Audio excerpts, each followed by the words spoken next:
Over the next 3 weeks at Kingswood Park, we're asking local people's opinions about 2 designs we have for the play area that's going to be replaced after the summer holidays. So we've got funding from the National Lottery Heritage Fund, and we've shortlisted 2 designs that we're looking for comments on. I like design 2 more because it's got like climbing lots of climbing bits and jumps you can do, and I think everyone would probably like it.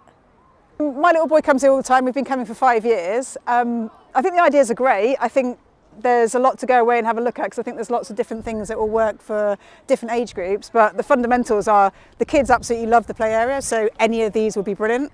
And if we can just make it more inclusive for families to come and sit down and have areas where we can picnic and stuff, that would be perfect. We really enjoy this park, but I think what we can improve is to put more things to play with for the kids because they get bored very quick. So if you can log on to the Commonplace website and let us know which design you prefer, why you like things and why you don't like things on the designs, that would be really helpful.